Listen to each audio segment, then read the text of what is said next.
conveniente con que haya preguntas durante su exposición. Entonces, si alguien tiene alguna duda, ya saben, pueden simplemente comenzar a hablar. Y bueno, entonces, primero que nada, bienvenidos todos a nuestro coloquio del IFM.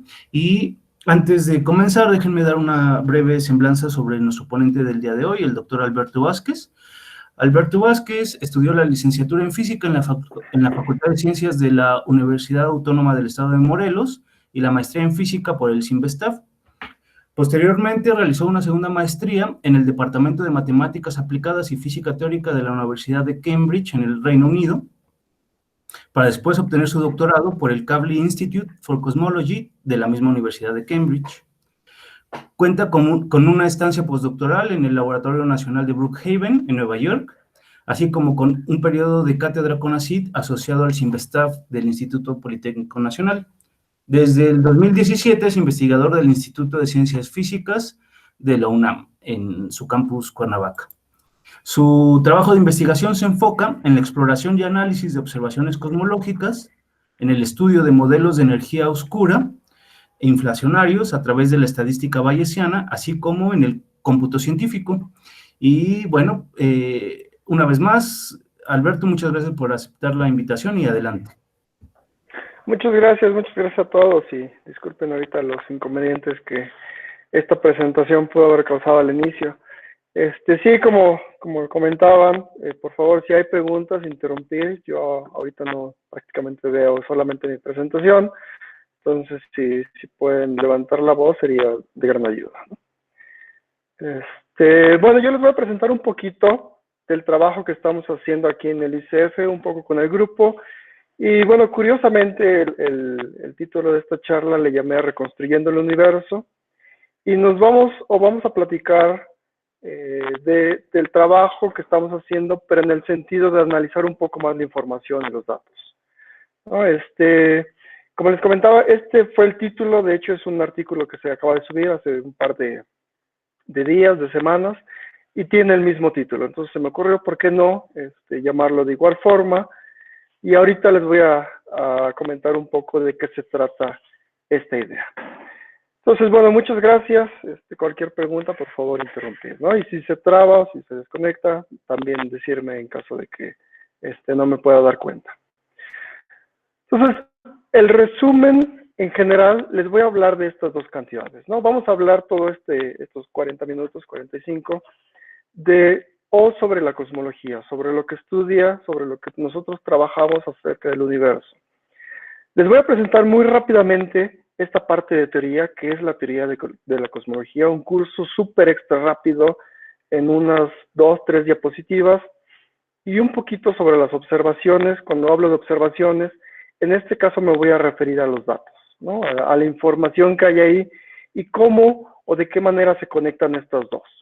Y ese es el área de la cual me voy a referir el día de hoy, que vamos a hacer como análisis de datos, análisis de la información, dado un modelo teórico, una descripción del universo, cómo se puede comparar con las observaciones, y de esta manera ir, de manera recurrente, ir viendo modelos, ir viendo datos, cuál modelo funciona, cuál modelo no, ir comparándolos poco a poco hasta llegar a un posible consenso del universo.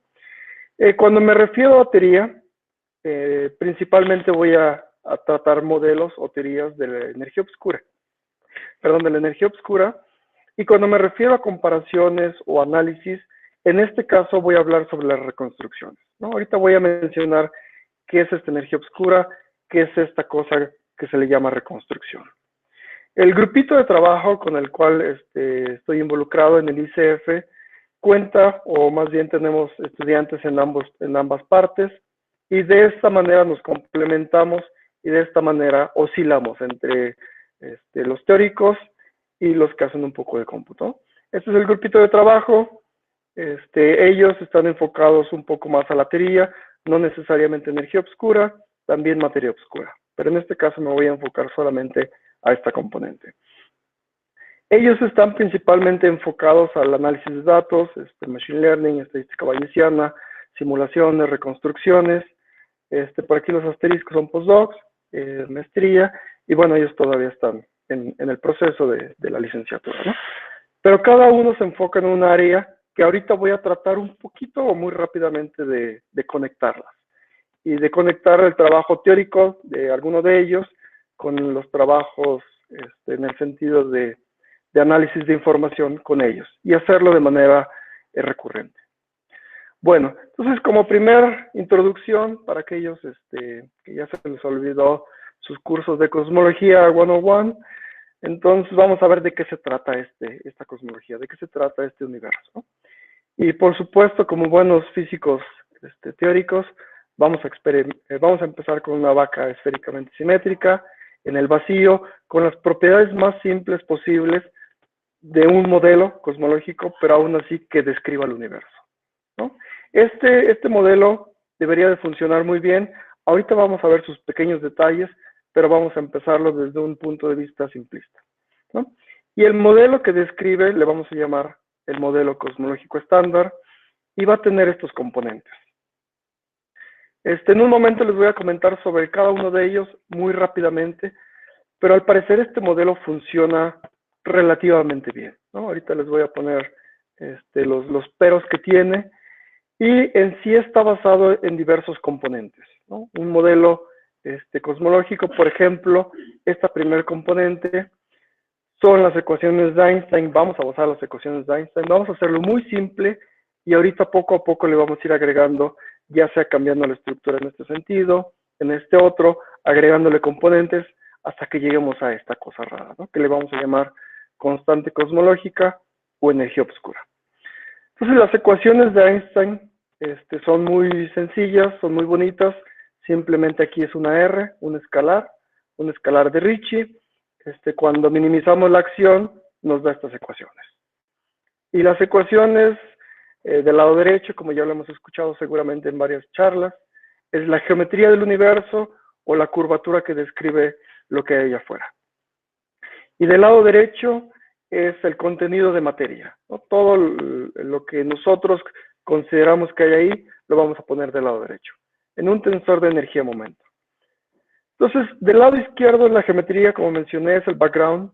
Aquí vamos a asumir que el universo es en sus escalas más grandes, son escalas del orden de 150 megaparsecs, las estructuras más grandes del universo. Vamos a suponer que tienen las propiedades de homogeneidad e isotropía. Y estas dos propiedades están basadas en un principio cosmológico y se pueden describir a través de una métrica, a través de una geometría que le vamos a llamar Friedmann-Robertson-Walker, ¿no? Ponemos ecuaciones de Einstein, un fondo con geometría Friedmann-Robertson-Walker. En este caso vamos a considerar este pequeño pedazo que le vamos a llamar inflación como condiciones iniciales. ¿Hasta dónde consideramos que el universo puede estar descrito por nuestras teorías, ¿no? Inflación asume que por ahí le pone un parche a la teoría, que el universo era muy denso, muy caliente, muy compacto, y de repente se infla, ¿no? Hay un campo que le llamamos comúnmente como un inflatón, que infla el universo, este campo decae y se forman todas las partículas, a lo cual el proceso se le llama como regítimo, ¿no? A partir de este proceso, que todavía es un modelo, podemos construir el resto del universo, cómo se forman las galaxias, cómo evolucionan los cúmulos de galaxias, la estructura del universo que hay ahí. Y por supuesto hay que ponerle el contenido, ¿no? El contenido es relativamente directo. Los bariones, sabemos que los bariones los hemos estudiado muy bien, especialmente aquellos que trabajan con física de partículas, ¿no? En este caso, los bariones usualmente nos vamos a referir a ellos como protones, electrones, neutrones, ¿no? Principalmente protones y neutrones. Pero en sí es prácticamente toda la tabla periódica de la física de partículas. De hecho, si incluimos la radiación, también debe de contener a los fotones, a los neutrinos, a cualquier tipo de partícula relativista, ¿no? Es como la tabla periódica que nos han enseñado desde la secundaria. Sin embargo, hay otras cuestiones por aquí exóticas, extravagantes, misteriosas. Bueno, de hecho, Los bariones usualmente para aquellos que hacen astronomía es hidrógeno, helio y metales, ¿no? Todo lo demás entra dentro de la descripción de bariones para aquellos que hacemos cosmología. Entonces, hay otras componentes por ahí exóticas que seguramente también ya han escuchado, misteriosas, enigmáticas, ¿no? La materia oscura, por ejemplo, es una de ellas. Este es uno de los enigmas más fascinantes todavía de la física, de hecho de la física contemporánea. Se cree o consideramos, si lo tomamos en forma de un componente, que es 6 veces más abundante que la materia ordinaria, ¿no? Si, por ejemplo, los bariones son el 4%, 5%, la materia oscura es alrededor del 30-25%, ¿no? Si consideramos el total de la cantidad del universo, ya sea de energía o de materia, que prácticamente pueden ser intercambiables, la materia oscura es 1/4 parte del total de la densidad total del universo, ¿no? Es sumamente importante, pero además es el componente principal para la formación de estructura. Si no hubiera la cantidad exacta de materia oscura, las estructuras no se agruparían, ¿no? Sino quedarían, por ejemplo, no estarían en equilibrio. Entonces, algunos ejemplos de esta posible detección de materia oscura, aunque sea de manera indirecta, se pueden ver aquí. Por ejemplo, el primero son las curvas de rotación. Si tenemos una galaxia, en particular, por ejemplo, las espirales, sabemos que sus velocidades de rotación pueden desestabilizar esta galaxia y las partículas salir de alguna forma disparadas, ¿no? Tenemos que tener algo ahí en el centro, algo en medio, que hace que las pegue de alguna forma, ¿no? Que tenga esa formación de estructura y que las conecte. Entonces hay una discrepancia, la doctora Vera Rubin encontró esta pequeña discrepancia entre lo que observamos y lo que predice la teoría, ¿no? De alguna forma tenemos que explicar esta pequeña discrepancia que hay, y una propuesta es esta cantidad, ¿no? Comúnmente llamada materia oscura. Por supuesto, hay muchos modelos por ahí, gravedad modificada, dimensiones extras, hay muchos modelos. Otro indicio u otro un experimento que nos da una idea de que hay algo ahí desconocido que no podemos ver, pero que gravitacionalmente podemos sentir, son las lentes gravitacionales, ¿no? Supongamos que tenemos un rayo de luz de un objeto muy lejano, por ejemplo, un cuasar, inclusive puede ser una misma galaxia, una estrella, algo brilloso. Y de repente nosotros observamos que la luz no viene directamente desde esa fuente, sino desde otra ubicación, ¿no? Esto es, que fue deflectada en su camino o en su trayectoria hacia nosotros. Entonces tenemos aquí la fuente de luz, tenemos aquí el observador, y de alguna forma nosotros diríamos que la luz proviene de esta línea recta, de este rayo de luz. Sin embargo, está siendo deflectada debido a la presencia de un objeto masivo, que lo podríamos considerar prácticamente como invisible, porque no lo podemos ver, no absorbe ni emite luz, pero que gravitacionalmente se puede deducir que hay ahí un objeto muy pesado. También ha habido estudios, por ejemplo, de clústeres de galaxias, que de repente tenemos un cúmulo de galaxias del lado derecho, un cúmulo de galaxias del lado izquierdo. Estos dos, al momento de chocar, la materia oscura no interactúa de manera que, de la misma forma que lo hacen los bariones, sino pasa como solitónicamente y se puede ver en estos colores púrpuras, morados, ¿no?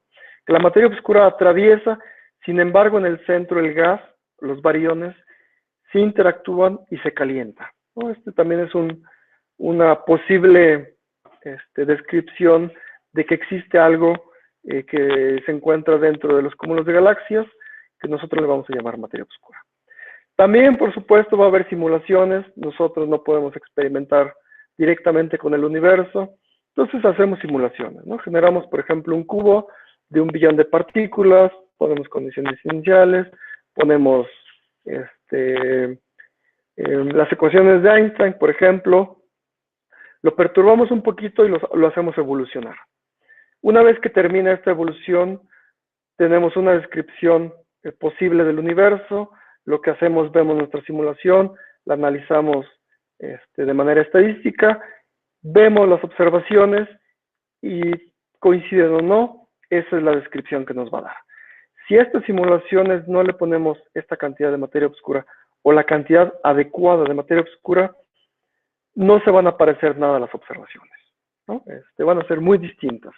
Entonces, hay que ponerle esta componente misteriosa, pero además en la cantidad necesaria. Si le ponemos más, tal vez las estructuras se agrupan suficientemente como para compactarse. Si le ponemos menos, tal vez no se forme esta estructura, ¿no? Y por ahí también decían que va a haber fuerzas que mantienen unidos al universo, ¿no? Por aquí dice que hay una fuerza misteriosa y poderosa que mantiene al universo unido. Y mucha gente diría que es esta, ¿no? Pero no es cierto, ¿no? Es la materia oscura. Y por aquí hay unos reviews pequeñitos, ya tienen bastantes años, pero todavía pueden funcionar. Si la materia oscura es un componente exótico, la energía oscura, perdón, es todavía más misterioso, ¿no? En el año de los 98, más o menos, un grupo de Adam Rees, Perlmutter, Brian Schmidt, midiendo lo que comúnmente se le llama como supernovas, que se pueden considerar como candelas estándar. Hagan de cuenta que tienen focos de 100 watts ubicados a diferentes posiciones del universo. Un foco, por supuesto, conoce la luminosidad. Si lo ven más lejos, se va a ver más tenue. Si lo ven cerca, se va a ver más brilloso. Entonces, podemos construir mapas del universo a partir de estas candelas estándar, ¿no? Y por lo tanto, podemos inferir distancias y por lo tanto, podemos inferir también velocidades. Entonces, lo que ellos encuentran, este grupito, lo que ellos encuentran es que el universo no solamente se está expandiendo, sino se está expandiendo cada vez más. Y lo que deducen después ya de un consenso, después de analizar varias observaciones, de discusiones, de un vaivén entre teorías y observaciones, encuentran que efectivamente el universo se está expandiendo de manera acelerada, ¿no? Y eso fue una gran incógnita. ¿Cómo se puede expandir si nosotros sabemos que la gravedad solamente es atractiva, ¿no? No hay algo por ahí que sea antigravitacional. Entonces hubo varias propuestas, una de ellas y la más sencilla es esta energía oscura, que en su forma o dentro de sus formas más simples, como lo vamos a ver ahorita, es que tiene una presión negativa. Y el hecho de tener esta presión negativa hace que el universo se expanda, ¿no? Este es el factor de escala, es el tamaño del universo, 2 puntos es una aceleración. Entonces esta componente, toda exótica, puede actuar de manera antigravitatoria. En lugar de atraer a la estructura, lo que hace es repelerla, ¿no? Lo que hace es acelerar el universo. Entonces, ¿qué es esto? De alguna forma, estas observaciones nos dicen que efectivamente se está acelerando, pero todavía falta saber qué es. Esta es una propuesta muy simple, por supuesto. Ahorita también voy a mencionar algunas más, ¿no? Dentro de los posibles candidatos a la energía oscura o a crear esta aceleración del universo, es lo que comúnmente se le llama como una constante cosmológica. Una constante es así de sencilla, un número, no cambia con el tiempo, no cambia con la etapa cósmica, sigue siendo un número, ¿no? Si se pueden dar cuenta, aquí son las ecuaciones de Einstein con este término, que es una constante cosmológica. Y este término o esta constante cosmológica, una de las interpretaciones que se le puede dar es que es un fluido perfecto con una ecuación de estado negativa. Y en particular es una ecuación de estado W igual a -1, ¿no? Así como sabemos que la presión va a ser proporcional a la densidad, en este caso la constante de proporcionalidad va a ser -1. Y tengan en cuenta muy bien este numerito, es solamente un número, W igual a -1. Vamos a ver si los datos, si la información efectivamente corroboran que debe de ser -1. Cuando le agregamos esta constante cosmológica, de hecho se puede ver de esta ecuación, son las ecuaciones de Einstein ya con todos los ingredientes que les comenté, con el fondo, con la geometría. Tenemos del lado izquierdo la aceleración, tenemos del lado derecho las componentes que solamente son gravitatorias. Entonces, si solamente consideramos estas componentes, el universo debería de desacelerarse. Si le agregamos esta constante cosmológica, vamos a crear una aceleración. Y probablemente al día de hoy, esta domine para que el universo pueda para que nuestros modelos puedan satisfacer las observaciones. En general, ha habido varios trabajos que dicen, bueno, esta W-1 funciona muy bien, pero tiene problemas teóricos, ¿no? Tiene problemas de coincidencia, tiene problemas de fine-tuning, porque si lo calculamos desde el punto de vista de partículas o desde el punto de vista cosmológico, tiene un 10 a la 120 órdenes de magnitud de error. Entonces la gente ha propuesto, la comunidad científica ha propuesto una gran cantidad de modelos, ¿no? Uno de ellos es decir, ¿sabes qué? No es constante, no es -1, es una función. Y ahorita nos vamos a enfocar en estas funciones. Vamos a ver si en verdad los datos, las observaciones, nos dan como resultado que W es igual a -1. Entonces, nada más como, digamos, un poquito de resumen, este modelo simplista, sencillo, se basa en todas estas componentes, ¿no? Cada uno de ellos se pueden considerar como los ingredientes que van a describir al universo, ¿no? Son las cantidades principales que nos van a construir algún universo, ¿no? Yo usualmente cuando platico con los estudiantes, lo podemos ver como los ingredientes de un pastel, ¿no? Si ustedes le ponen, por ejemplo, un mayor contenido de materia oscura, su pastel va a colapsar, ¿no? Si le ponen, por ejemplo, un mayor contenido de energía oscura, se va a inflar demasiado y no va a poder describir lo que nosotros teníamos en mente o las observaciones, ¿no? Cada uno de ellos, cada uno de estos ingredientes juega un papel muy importante. Por ahora vamos a dejar el resto de los componentes fijos y solamente vamos a cambiar ¿no? Porque podría haber degeneraciones entre uno y otro, ¿no? Tal vez no le ponemos este ingrediente, pero se compensa con otro. Entonces ahorita vamos a dejar todos estos fijos y vamos a variar solamente uno, ¿no? De hecho, ha habido varias propuestas donde cambiamos, por ejemplo, tal vez las ecuaciones de Einstein no son del todo completas, tal vez esta R hay que modificarla, tal vez algunos de ellos hay que modificarlos, ¿no? Y de hecho también nos hemos involucrado un poquito en esa área. Aquí nada más les presento de manera muy rápida cuáles son los componentes. Entonces, si consideramos que la descripción de la energía oscura es una constante cosmológica, el universo más o menos se vería, o la distribución de componentes del universo se vería así. 5% o 4% es bariones, materia en general, 27%, 30% es materia oscura, ¿no? El 68%, 70% más o menos, es energía oscura, pero no tenemos ni idea de lo que hay ahí, de lo que pasa, de lo que ocurre, de qué está causando esta aceleración. La constante cosmológica funciona muy bien, y es un modelo muy simple, muy sencillo. Sin embargo, tiene problemas, ¿no? Como ya les comenté, algunos teóricos, pero por otro lado también han surgido problemas recientemente del tipo observacional.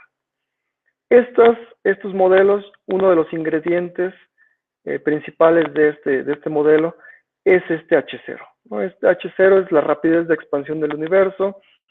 Debería de ser, de acuerdo a este modelo, una constante, ¿no? Una constante es una constante independientemente de cómo la midamos. Sin embargo, si se mide con observaciones o con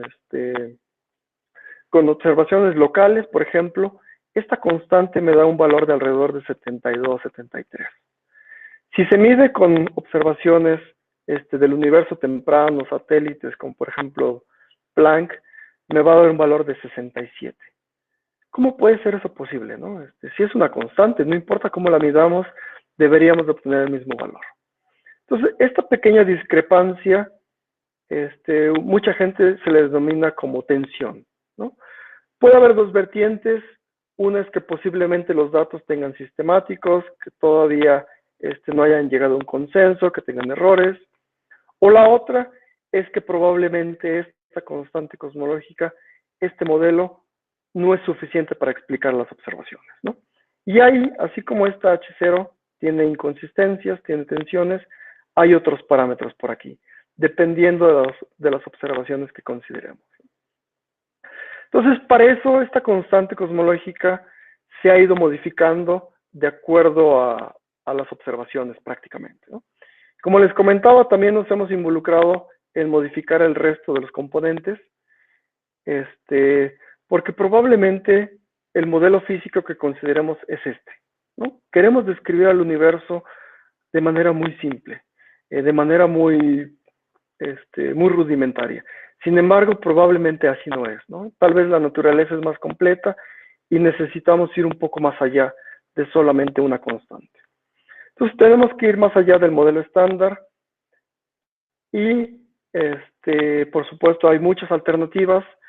Como esta energía oscura es un componente desconocido, no sabemos qué es, una propuesta es agregarle características extras, ¿no? Agregarle componentes por ahí que puedan describir otros sectores de la gravitación, ¿no? Por supuesto, hay todo un zoológico de modelos, como pueden ver. De hecho, aquí este es solamente un subconjunto de toda la gran cantidad de modelos que hay, ¿no? Por aquí entrarían las ecuaciones de Einstein un poco modificadas. Tal vez no es R, tal vez es R a la N, ¿no? O alfa por R más B, o algo todavía un poco extra, ¿no? Tal vez son dimensiones extras lo que está causando esta aceleración del universo, tal vez son campos que necesitamos por ahí. Por supuesto, hay muchos componentes aquí, como pueden ver, ¿no? Entonces, esta constante, este numerito, probablemente no es suficiente y necesitamos algo más, ¿no? Nosotros también nos hemos involucrado de manera súper rápida en modificar estos componentes extras, ¿no? Tal vez, como les comentaba, las ecuaciones de Einstein se cortan hasta aquí, solamente es R, pero ¿qué pasa si le agregamos una corrección, ¿no? R más algo. ¿Podría esto explicar la aceleración del universo? ¿Qué ocurre si el universo no es isotrópico, como lo asumí inicialmente, ¿no? Si hay una dirección, por ejemplo, privilegiada de este universo, o tal vez nosotros ocupamos un lugar privilegiado también respecto a otros observadores. ¿Qué pasa si las condiciones iniciales no son las más simples, las estándar, si no hay otros procesos inflacionarios, otras condiciones iniciales? ¿Qué ocurre si esta materia oscura no es una componente? Usualmente se le llama cold dark matter, materia oscura fría, si no es un campo. ¿O por qué considerar solamente dos componentes, ¿no? ¿Por qué considerar solamente energía oscura y materia oscura? Puede haber más, ¿no? De hecho, hay modelos muy bonitos, por ejemplo, estos que propone Penrose, son modelos cíclicos que se van prácticamente reciclando estas cantidades, ¿no? Y aparecen componentes extras en las ecuaciones de Friedman. Entonces, bueno, podemos agregarle componentes extras a este universo, o también podemos proponer parametrizaciones para esta W, ¿no? Si ya les comenté que W-1 es una constante cosmológica, la comunidad científica de alguna forma también ha propuesto alternativas, ¿no? Tal vez este W no es -1 si no tiene alguna estructura. Y por supuesto hay muchísimos modelos, muchísimas parametrizaciones, como usualmente se le denomina, ¿no? Entonces queremos ver si alguna de ellas satisface observaciones y es además distinta de -1, ¿no? Si estos componentes son 0, los W1, de alguna forma caemos a W igual a una constante. Entonces vamos a ver rápidamente las observaciones. Hoy en día también vivimos lo que comúnmente se le denomina como la era de la alta precisión en cosmología. Tenemos un montón de información, ¿no? Como hace un par de años, de hecho ya yo creo que casi décadas, teníamos estos floppies donde podríamos almacenar muy poca información, ¿no? Conforme la tecnología fue avanzando, los procesamientos de almacenaje de información fueron creciendo, estos floppies quedaron prácticamente inservibles, ¿no? Para almacenar, por ejemplo, una canción necesitábamos 1000 de ellos, ¿no? Y hoy en día, con este boom de la información, de la tecnología, de los satélites, de los experimentos, tenemos una gran cantidad de datos, ¿no? Si se fijan aquí, de hecho, este es del 2016 y se puede ver cuántos petabytes, por ejemplo, algunas compañías pueden almacenar, ¿no?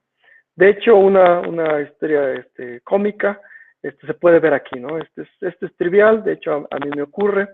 que un disco pueda almacenar este tipo de información, un USB, un disco duro, y por supuesto, ¿no? Va a haber gente que pueda almacenar cualquier tipo de información y que pueda recuperarlo en cualquier momento. Los datos han crecido, no solamente como los comenté ahorita en la industria, en las redes sociales, sino también en la cosmología, en la astronomía. Hace un par de años me tocó, por ejemplo, hacer, si se fijan aquí, es como romper el récord, de alguna forma, al detectar 1.2 millones de galaxias, ¿no? Perdón, al medir 1.2 millones de galaxias.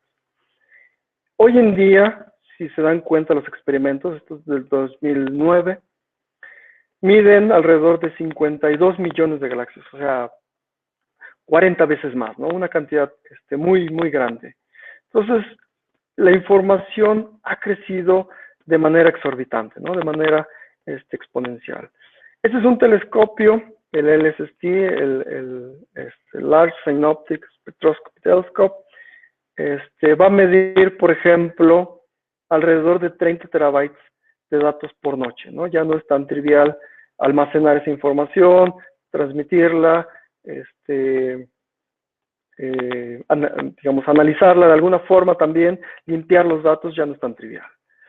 Otro de ellos es un arreglo de telescopios, este es el SKA, existe uno en Australia y una contraparte en Sudáfrica, y la información que va a detectar en este caso ya van a ser alrededor de cientos de terabytes, pero por noche, ¿no? Ya no es tan trivial como mandar la información por un mail, mándame unos cuantos petabytes por mail para analizarla, ¿no? Si se dan cuenta, va a analizar alrededor de 5 zettabytes por año, ¿no? Es una cantidad impresionante, ¿no? Son 1 trillón de gigabytes. Hicimos las cuentas y necesitamos alrededor de 15 millones de iPods por día, ¿no? Imagínense andar cargando sus 15 millones de iPods por día para analizar la información que existe ahí. Por supuesto, va creciendo. Si se fijan, estos son los laboratorios Bell en la detección de la radiación cósmica de fondo, de las primeras de ellas en los 60, 65. Y del lado del eje Y es el volumen relativo de los datos, ¿no? Qué tanta cantidad de datos, dependiendo de un experimento, tenemos, ¿no? Por ejemplo, aquí está Planck 18, y si se dan cuenta va creciendo de manera logarítmica base 10, ¿no? De manera ley de potencias base 10. Nosotros ahorita andamos por aquí, estos dos son los que les mencioné, LSST y SKA. Entonces, por supuesto, con una gran cantidad de datos viene una gran responsabilidad, ¿no? Hay que construir algoritmos, hay que construir códigos, y para esto, en nuestro caso nos basamos en el teorema de Bayes. El teorema de Bayes es muy bonito, es muy sencillo. Tenemos una hipótesis, H, o un modelo, y tenemos un conjunto de datos. Entonces, tenemos aquí la probabilidad de que los datos describen este modelo o esta hipótesis, dados sus ingredientes o su conjunto de parámetros, ¿no? Si tomamos más datos a cuenta, de hecho debería de ser, creo que está al revés. Si tenemos más información o más datos, aquí si tenemos más datos o más información, podemos actualizar nosotros la probabilidad de que los ingredientes o los parámetros describan este modelo o describan esta hipótesis, ¿no? El teorema de Bayes prácticamente nos dice cómo uno aprende a partir de la experiencia, ¿no? Cómo conforme llega la información, conforme llegan más datos, vamos actualizando la probabilidad de que estos parámetros describan a nuestro modelo o a nuestra hipótesis. Para esto hemos construido códigos, algoritmos, por ahí hemos diseñado algunos, varios de ellos se implementaron durante la colaboración BOSS, sirvieron para las data release, 11, 12, funcionan muy bien, simplemente es proponer un modelo, compararlo con los datos y hacer lo que comúnmente se le llama como una estimación de parámetros, ¿no? Se puede encontrar aquí, está escrito en Python y es muy sencillo de utilizar. Además, también hemos diseñado algoritmos para hacer análisis de datos muy rápido, ¿no? Muy sencillo, y hoy en día, por supuesto, paralelizable de manera masiva, ¿no? Utilizar un supercluster, que cada uno de ellos calcule una porción de nuestro código y hacerlo de manera muy eficiente, ¿no? Ahorita no voy a entrar en detalles sobre estos códigos. El código, por supuesto, está aquí, lo pueden ver, aquí está la documentación, el artículo ya está por salir, la forma de instalarlo, las instrucciones y demás, lo pueden encontrar aquí, provisionalmente. Entonces vamos a ver esta constante cosmológica, de qué se trata, ¿no? Como ya les comenté, podemos sugerir características extras, como por ejemplo modelos tipo dimensiones extras, modelos de gravedad modificada, modelos anisotrópicos, o podemos proponer parametrizaciones. Sin embargo, pues uno viendo estos modelos o viendo estas parametrizaciones diría, está muy bien, ¿no? Es una muy buena descripción del universo, pero ¿cómo elijo cuál es la mejor? ¿Cómo, o sea, existen cientos, miles de posibles parametrizaciones? ¿Cómo elijo la correcta? ¿No? Y este es un ejemplo, no nada más es proponer una parametrización, no nada más es proponer un modelo, compararlo con los datos y ya, ¿no? Hay un poquito más allá, ¿no? Entonces aquí les pongo un ejemplo típico. Supongamos que tenemos un conjunto de modelos, ahorita va a aparecer, este es un video, vamos a tener una persona, una científica que tiene en su mano un conjunto de datos y que tiene o puede seleccionar 6 modelos, ¿no? De hecho, espero que se vea. Tenemos 5 modelos cosmológicos y un conjunto de datos, ¿no? O se puede ver al revés. Tenemos un conjunto de modelos y un conjunto de datos que deberían de satisfacer, deberían de completarse entre ellos. No nada más es agarrar un modelo cosmológico y decir, se ve bonito, funciona, ¿no? Sino deberíamos de ir más allá. Al final las observaciones van a decidir cuál de todos estos conjuntos de modelos, de teorías, son los que satisfacen, ¿no? Entonces, cuando, por ejemplo, queremos forzar a los datos a constreñir o ajustar a un modelo, ¿no? Entonces, esta pregunta nos la hicimos hace un par de años, y en lugar de proponer modelos, parametrizaciones, lo que hacemos es el proceso inverso. Vamos y le preguntamos a los datos, a la información, cuál de todas las posibles configuraciones es la más probable para que describa las observaciones. Y como consecuencia, nos debería de dar una forma, comúnmente se le llama no paramétrica, de la WDZ.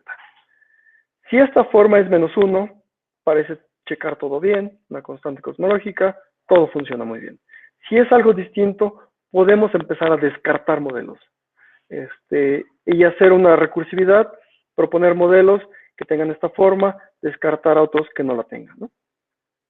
Esto usualmente se le llama modelos independientes o que no tienen forma, y por supuesto lo basamos en las suposiciones mínimas, ¿no? Para no, por ejemplo, interferir nosotros en el proceso. Y es así de sencillo. Proponemos un espacio de parámetros, un espacio de configuraciones, que por ejemplo, estos puntitos se puedan mover arriba o abajo. Tomamos los datos y calculamos cuál es la probabilidad de todo este espacio de configuraciones que van a satisfacer las observaciones, ¿no? Si obtenemos, por ejemplo, que W es igual a -1, otra vez es una constante cosmológica, ¿no? Hay que tener cuidado porque usualmente tenemos un conjunto de datos y muchos de la comunidad simplemente dicen, ¿sabes qué? Yo propongo este modelo, yo propongo esta parametrización y trato de ajustarlos a todos ellos, ¿no? Hay que tener cuidado. Muchos de ellos pueden crear lo que comúnmente se le llama como un overfitting, ¿no? Un modelo que tiene 5 parámetros, 10 parámetros, 4 campos y demás cuestiones, ¿no? E inclusive podríamos ir un poco más allá, ¿no? Sabes que mi modelo está tan bonito, funciona tan bien y además, si se fijan, satisface todas las observaciones. No nada más así, ¿no? Entonces, nosotros en este caso le vamos a decir a los datos que ellos decidan el nivel de complejidad de la función que voy a recobrar aquí, ¿no? Y usualmente esto se hace vía a través de una evidencia bayesiana. Alberto. La evidencia, sí. Perdón, 10 minutos, ¿está bien? Perfecto, sí, ¿Sí? está muy bien. Yo creo que entre 10, sí. La evidencia bayesiana cumple este principio filosófico que si tenemos dos modelos buenos que describen el universo igualmente bien, ¿cómo escogemos el mejor, ¿no? Y es la navaja de Occam, el modelo más simple que provee una explicación razonable, usualmente es el correcto, ¿no? Se puede ver en esta figurita, si tenemos un modelo muy simple, no satisface observaciones. Si tenemos un modelo muy complejo, digamos que carece de predictabilidad. Entonces debemos de tener alguna forma un equilibrio. Esto se puede ver muy bien aquí, o se puede ver como esta es la evidencia bayesiana, es la probabilidad de un modelo dado un conjunto de datos, ¿no? Podemos calcular o comparar probabilidades. Entonces, bueno, ya vamos a toda la maquinaria, le implementamos los códigos, datos, obtenemos nuestras figuritas. Este es el espacio de parámetros que satisfacen las observaciones, ¿no? Fue una figurita ya relativamente vieja, tiene un par de años. Si se fijan aquí, si son optimistas, en la línea blanca es la constante cosmológica y lo que nosotros obtenemos es que hay un ligero cambio, ¿no? Los colores amarillos representan puntos más probables dadas las observaciones, ¿no? Entonces hay un ligero cambio. No muy bueno, pero se puede ver. Posteriormente, ya con la colaboración, ya con datos mejores, con más información, con códigos refinados, obtuvimos esta figura. Esta figura se volvió de alguna forma relativamente popular, porque lo que aquí pueden ver, otra vez W igual a -1, es la constante cosmológica, y aquí hay discrepancias de ella.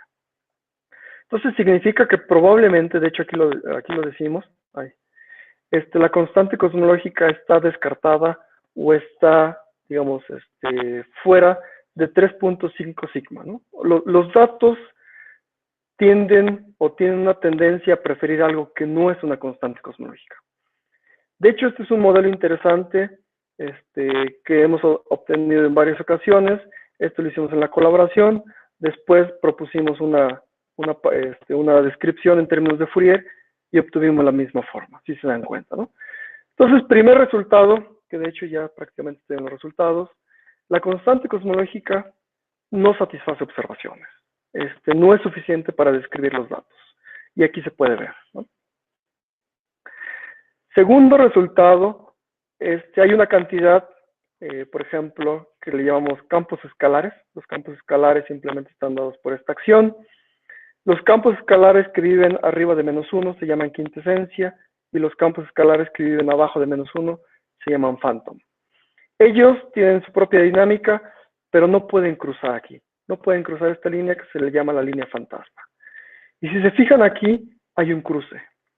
Entonces, este cruce también podría descartar los campos escalares, ¿no? Y los campos escalares es un área muy buena que está ahorita en auge, pero podría descartar campos escalares simples. Entonces dijimos, bueno, vamos a investigar un poquito más a fondo esto y empezamos a desarrollar algoritmos para poder describirlo. Uno de ellos, de hecho voy a presentar solamente dos, son algoritmos genéticos aplicados a cosmología, ¿no? El algoritmo genético simplemente me va a decir óptimos. ¿Cuál es el óptimo o el mejor modelo que puede describir los datos? Así de fácil, ¿no? Hoy en día también está muy bien, simplemente se consideran los individuos como las posibles soluciones y el individuo más fuerte o el que sobrevive es como el óptimo que mejor describe las observaciones. Esta es la tesis doctoral de Ricardo. También, por ejemplo, nos metimos un poquito a las redes neuronales artificiales.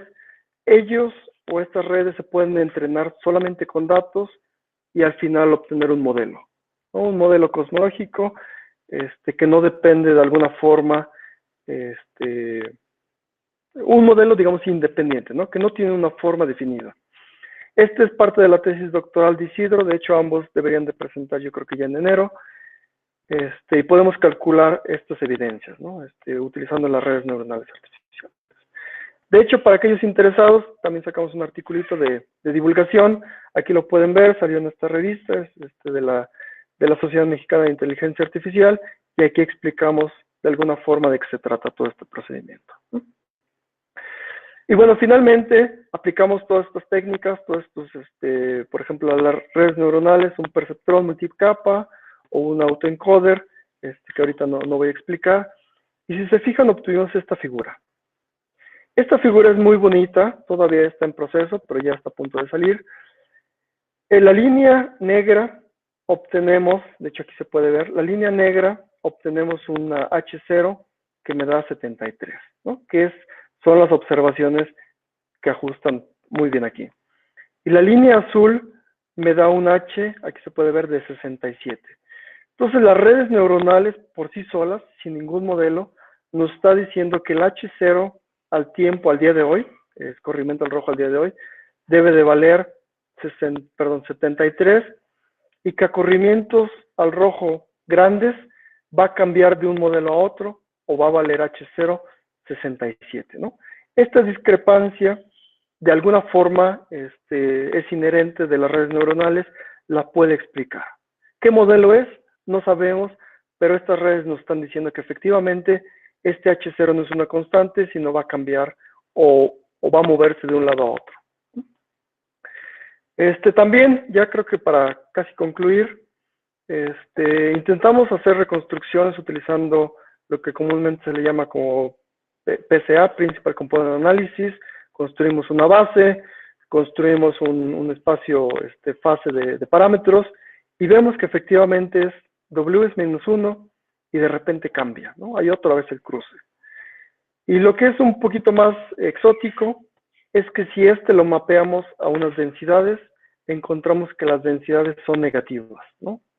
O sea, densidades negativas en el universo para satisfacer observaciones. No estoy diciendo que sea lo correcto, pero debemos de considerar estas negatividades para poder explicar datos.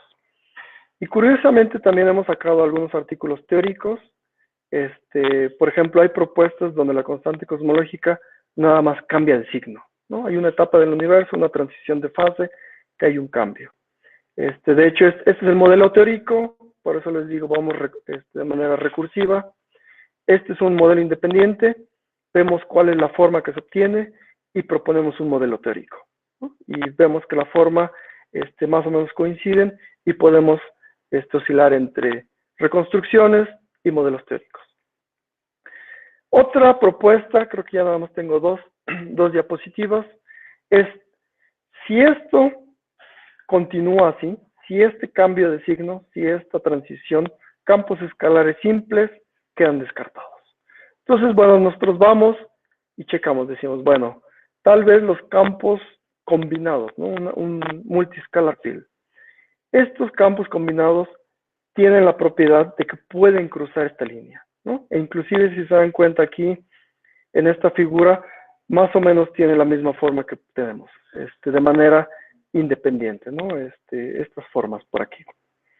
Entonces, esto es una propuesta, ya nada más estoy como especulando, si ya descartamos la constante cosmológica, si probablemente descartamos a los campos escalares simples, ¿qué más queda, ¿no? Una propuesta son multicampos, con potenciales combinados, potenciales un poquito también exóticos. Otra propuesta u otra posible propuesta es de alguna forma utilizar lo que ya mencioné y reconstruir qué tipo de campo escalar puede ser, ¿no? ¿Qué tipo de campo puede satisfacer observaciones? Y creo que finalmente la última propuesta, dentro de las que se me ocurrieron, por supuesto va a haber todavía más, es posiblemente estas gravedades modificadas, porque también tienen estas propiedades de que pueden pasar de un lado a otro, ¿no? Y la forma, no exactamente, pero también se puede ver muy parecida a las que obtuvimos independientes del modelo. Entonces, ya para concluir, materia oscura, energía oscura, constante cosmológica, gravedad modificada, dimensiones extras, ¿qué modelo? O simplemente física oscura, ¿no? Es que todavía probablemente no entendemos las observaciones, o probablemente todavía no entendemos muy bien todos los mecanismos que dominan el universo. Dejemos que las observaciones decidan, ¿no? Va a haber más conjuntos de datos, van a venir muchos experimentos todavía más sofisticados, vamos a tener un montón de información que analizar y al final ellos van a decidir cuál es el modelo que va a describir mejor el universo. Y creo que hasta aquí le dejo. Muchas gracias. De acuerdo, muchas gracias a ti, Alberto, por la presentación tan padre. Y ahora tenemos chance para algunas preguntas. Entonces, ya saben, quien quiera puede empezar a hablar.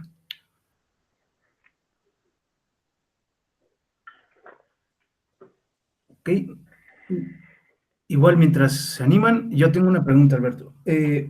O sea, sé que no, o sea, bueno, o sea, que no entraste mucho en detalles sobre los algoritmos genéticos y lo que están haciendo por el formato del evento, pero a mí me queda una duda. Cuando dices, o sea, suena súper bien eso de que le alimentas datos puros, ¿no? Y sale lo que quiere salir y ya. Pero al menos, o sea, lo que no me dedico a la cosmología, pero lo que he visto es que rara vez hay datos, o bueno, que es difícil llamarlos datos puros, ¿no? Que incluso, o sea, observaciones para poderlas tener, incluso para descartar qué es ruido y qué es dato, hay que meter mucho modelo, ¿no? Sí. Entonces, ¿qué tan puros son los datos que le alimentan a esta a inteligencia artificial? Exactamente. Entonces, por ejemplo, en este artículo, de hecho, este es el título, todavía está tentativo, pero lo que hicimos es, utilizando solamente estos 31 puntitos, porque también no son muchos, son pocos, lo pusimos como input a estas redes neuronales, y que ellos se empiezan a entrenar dependiendo de esto. Por supuesto, se hace todo un proceso, se toman las capas, toda la arquitectura se modifica, es todo un arte también, ¿no? Modificarlos, y al final de cuentas, ellos deberían de estar entrenados y nos deberían de decir, de alguna forma, estos líneas rojas son datos sintéticos que nosotros generamos a partir de la red ya entrenada. Entonces, sí es todo un proceso. De hecho, una de las cosas que hicimos precisamente para evitar el ruido, precisamente para evitar que dependa de la técnica, consideramos 3 técnicas, ¿no? Aquí les comenté sobre los algoritmos genéticos, que lo que me van a decir van a obtener un óptimo, cuál es el conjunto o el espacio de parámetros que mejor describe el universo, las redes neuronales artificiales, que me van a decir de alguna forma intrínsecamente un modelo, no con una forma funcional, pero un modelo que escoge los datos y los componentes principales, ¿no? Que se le llaman usualmente reconstrucciones con bines. Y 3 formas distintas hasta ahorita nos han dado prácticamente los mismos resultados, entonces de alguna forma podemos quitar el efecto mano de obra que podemos nosotros incluir ahí al considerar o a estar bias por una técnica o un modelo de reconstrucción.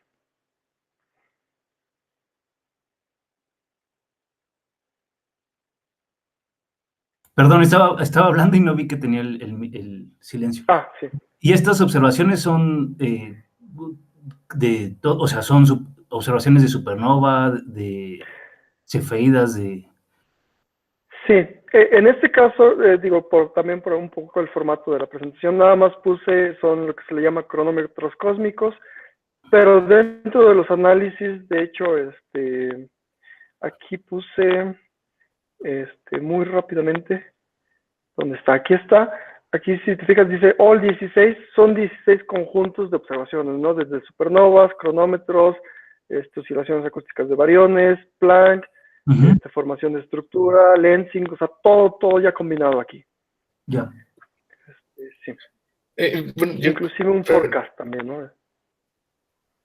Sí, disculpen la interrupción, pero justamente aprovechando que estás, justamente en esta gráfica yo tengo una duda. Ahí la banda de error que estás graficando, ¿es de sistemáticos o de error estadístico? Precisamente en este ya se consideraron los dos. Ya no podíamos agregar más barras de error. De hecho, nada más se le agregó 1 sigma porque son 3 conjuntos de datos. Entonces ya se vería muy saturada.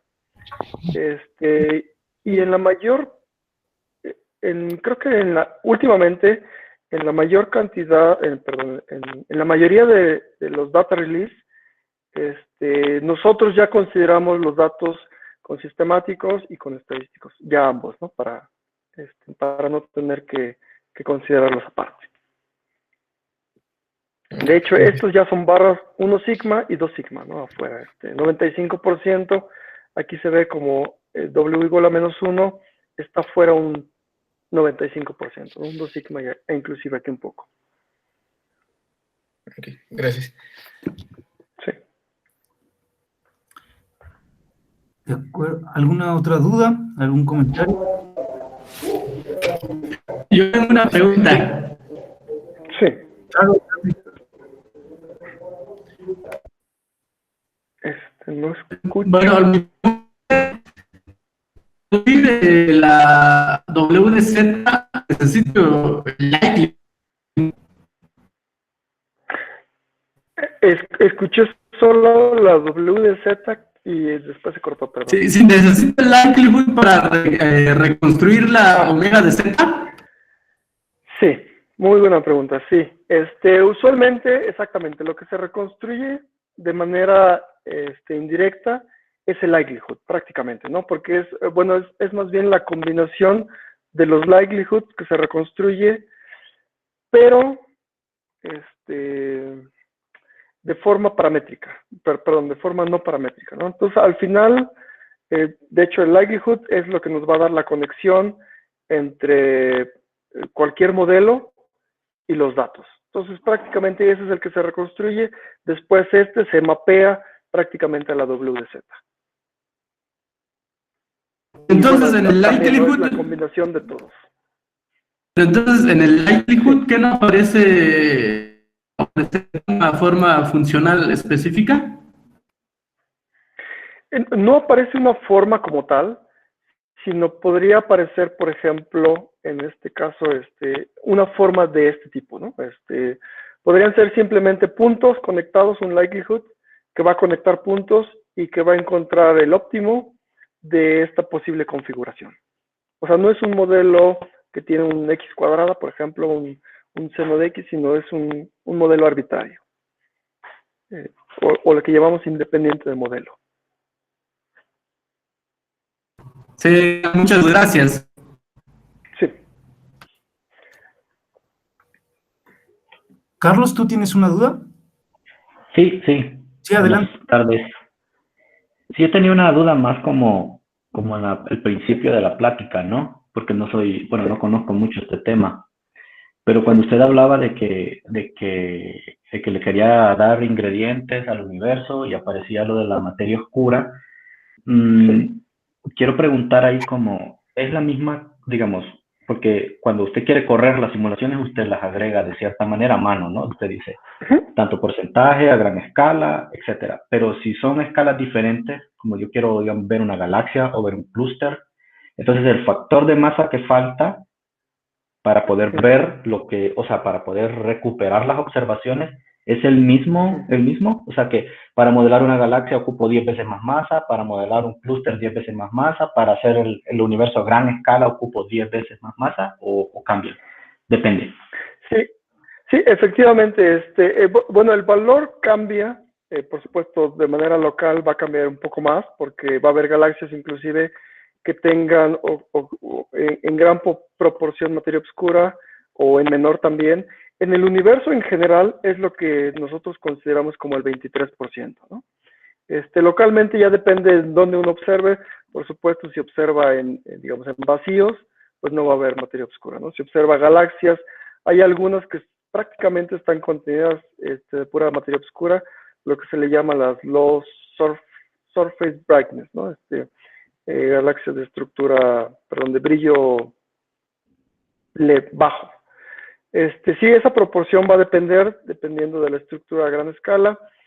Eso también es uno de los detallitos que hay que considerar respecto de la materia oscura. Y de hecho... Y en ese sentido... Y en ese sentido, si observamos cosas de la misma escala, ahí sí el factor de masa siempre es el mismo. Debería de ser, sí. Estadísticamente, ¿no? Porque, okay. Por supuesto, individualmente va a cambiar una estructura de otra considerablemente.